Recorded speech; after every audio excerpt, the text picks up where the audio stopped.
নবীজি সাল্লাল্লাহু আলাইহি ওয়াসাল্লাম বলেন,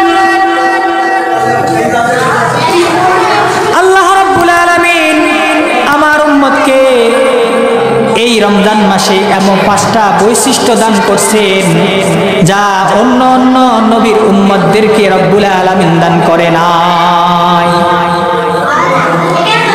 1 নম্বর,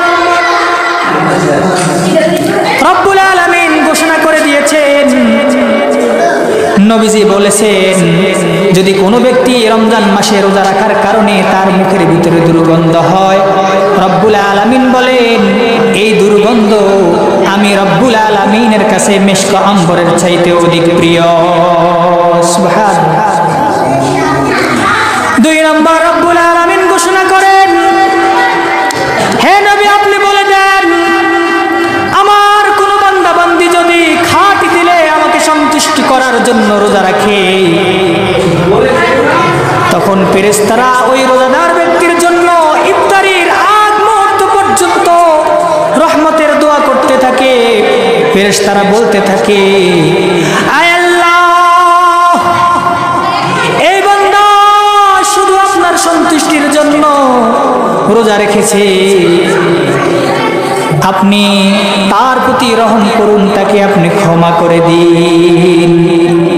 আচ্ছা বলুন তো দেখি, যদি ফেরেশতারা রব্বুল আলামিনের কাছে আপনার মাগফিরাতের জন্য দোয়া করে, তাহলে রব্বুল আলামিন ফেরেশতাদের দোয়া কবুল না করে পারেন না, কারণ ফেরেশতারা হলো নিষ্পাপ, তারা সর্বদা রব্বুল আলামিনের ইবাদতে রব্বুল আলামিনের কাজে নিয়োজিত থাকে। তাহলে কোনো বান্দা বান্দি যদি রোজা অবস্থায় ইফতারি করতে বসে, তখন ফেরেশতারা ওই বান্দা বান্দির জন্য রহমতের দোয়া করতে থাকে। 3 নম্বরে নবী করিম সাল্লাল্লাহু আলাইহি ওয়াসাল্লাম বলেন, এই রমজান মাসে প্রতিদিন জান্নাতকে সুসজ্জিত করতে থাকে বান্দা বান্দির জন্য, আর রব্বুল আলামিন বলতে থাকে, ও আমার জান্নাত, ও আমার জান্নাত, আমার বান্দা বান্দিরা দুনিয়াতে সমস্ত কষ্ট ক্লেশগুলোকে দূর করে অতি শীঘ্রই তোমার কাছে আসবে, অতি তাড়াতাড়ি তোমার কাছে পদার্পণ করবে। 4 নম্বর, নবীজি বলেন, এই রমজান মাসে শয়তানদেরকে, অবাধ্য শয়তান যেগুলো, তাদেরকে শৃঙ্খলে বদ্ধ করে রাখা হয়, আবদ্ধ করে রাখা হয়। ফলে অন্য অন্য মাসে শয়তান যে পরিমাণ বান্দা বান্দিকে গুনাহে লিপ্ত করতে পারত, কিন্তু এই রমজান মাসে অবাধ্য শয়তানদেরকে আবদ্ধ করে রাখার কারণে তারা আর ওই পরিমাণ গুনাহ করাইতে পারে না।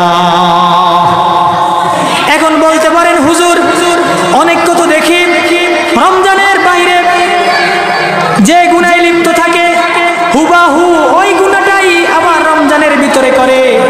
কই, অথচ নবীজি বললেন যে রমজান মাসে রব্বুল আলামিন অবাধ্য শয়তানদেরকে কি করে রাখে, আবদ্ধ করে রাখে। আপনি তা বুঝতে হবে। শয়তান 2 ধরনের, 1 নম্বর হলো মানুষ শয়তান, 2 নম্বর হলো জিন শয়তান।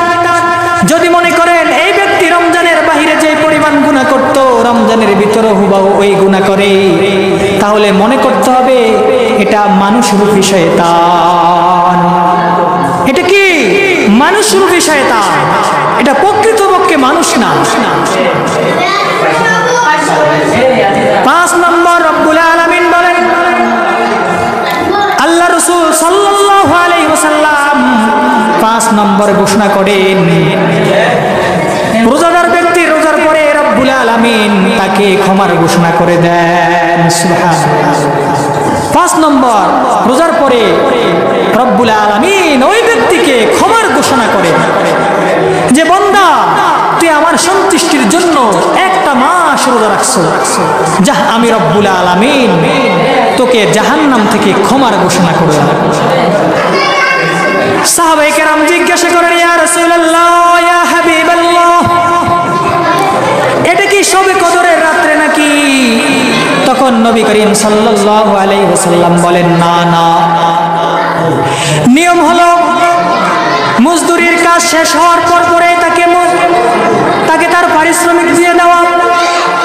এই কারণে রব্বুল আলামিন তার বিধান বিধান পালনের পর পরেই বান্দা বান্দিকে ক্ষমার ঘোষণা করে দিয়েছে।